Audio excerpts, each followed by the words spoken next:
Chapter 17. Everybody was early at church that morning.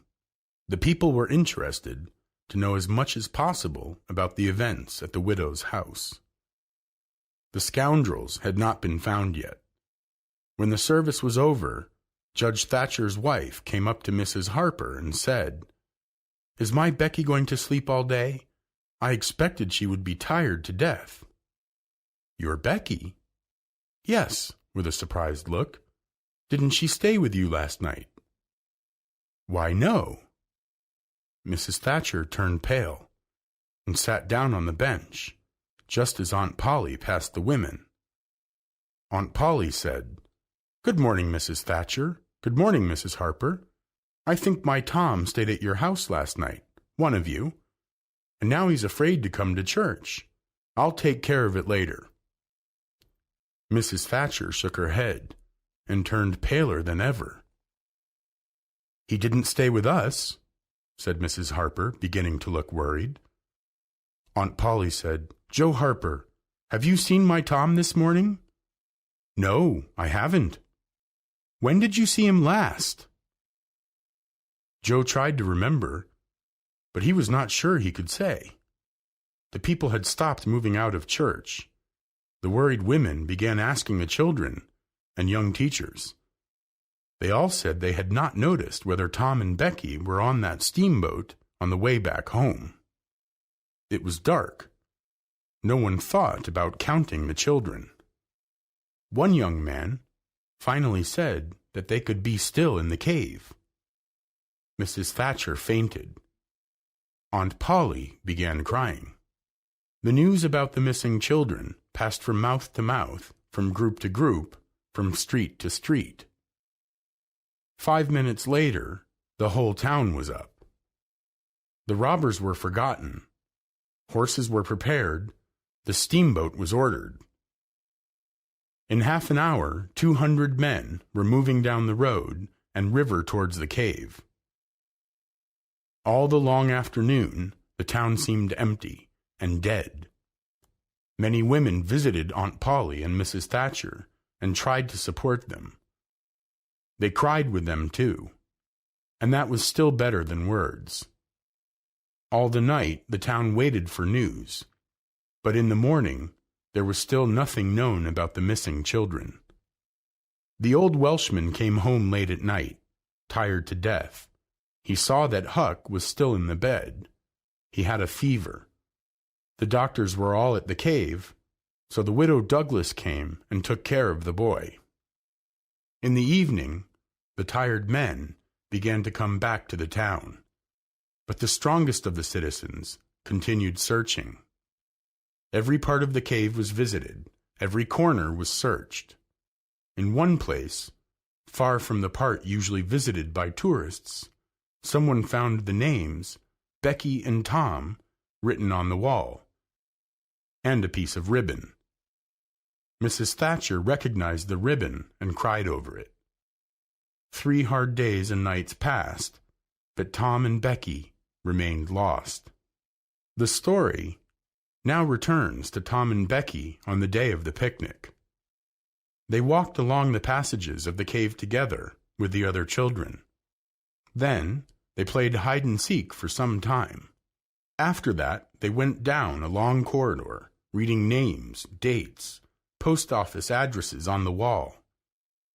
They talked and did not notice that they were now in the different part of the cave.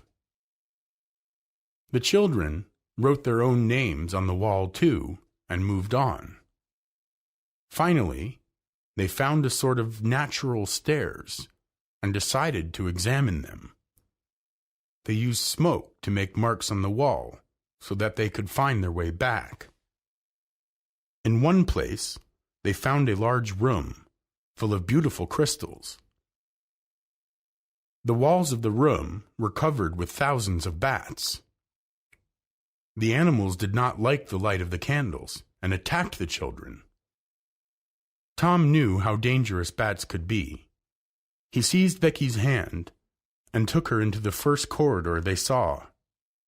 Then they found a large lake.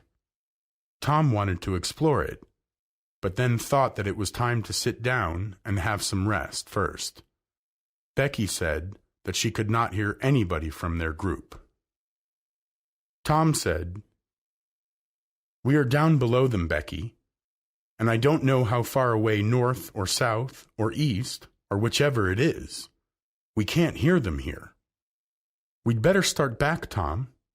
"Yes, you are right." "Can you find the way, Tom?" "I think I could find it, but then the bats." "Let's try some other way so as not to go through that room again." "Very well, but I hope we won't get lost. It would be so awful." They started through a corridor and went in silence a long way. They examined each new path, but they were all strange. Every time Tom made an examination, Becky watched his face, and he said cheerfully, "Oh, it's all right. This isn't the one we need, but we'll come to it soon." But he felt more and more worried. Becky was scared. She tried hard to keep back the tears, but couldn't do it. At last, she said, "Oh, Tom, never mind the bats. Let's go back that way." "Listen," said he. The silence was so deep that even their breathing seemed too loud. Tom shouted. Moments later, the children heard only a weak echo, more like a laughter. "Oh, don't do it again, Tom. It is too awful," said Becky. "It is awful, Becky, but they may hear us, you know." And he shouted again. The word "may" was worse than the laughter. The children stood for some time and listened, but there was no result. They went back, but soon Tom stopped. Becky cried, "Oh, Tom, you didn't make any marks." "Becky, I was such a fool, I didn't think about them. No, I can't find the way. Tom, we're lost. We're lost. We will never get out of this awful place. Oh, why did we leave the others?" She sat down on the ground and burst into tears. Tom sat down near her and put his arms around her. He asked her to be brave, and she said she would try to get up and follow him. So they moved on again. All they could do was to move, keep moving. Tom took Becky's candle and blew it out. Becky didn't need the words. Becky understood, and her hope disappeared again. She knew that Tom had a whole candle and 3 or 4 pieces in his pockets, yet he must be careful with them. Soon, Becky was so tired that she had to sit down. Tom joined her, and they talked of home, and the friends there, and the comfortable beds, and above all, the light. Finally, Becky fell asleep. Tom sat looking into her tired face. Under the influence of rest and pleasant dreams, Becky woke up with a smile. But then she remembered where they were. "Oh, how could I sleep?" "You'll better now, Becky, and we'll find the way out." "We can try, Tom." They stood up and went on along the corridors of the cave, hand in hand and hopeless. A long time after this, they could not tell how long, Tom said they must try to find some water. Soon they found a spring, and Tom said it was time to rest again. Both were very tired. They sat down. Nothing was said for some time. Then Becky said, "Tom, I am so hungry." Tom took something out of his pocket. "Do you remember this?" said he. Becky almost smiled. "It's our wedding cake, Tom." "Yes, it is, not big, but it's all we've got." Tom divided the cake. Becky ate with good appetite, but Tom only took a small piece. There was a lot of cold water to drink with the cake. Then Becky suggested that they move on again. Tom was silent a moment. Then he said, "Becky, I have to tell you something." Becky's face became pale. Well then, Becky, we must stay here, where there's water to drink. That little piece is our last candle. Becky burst out crying.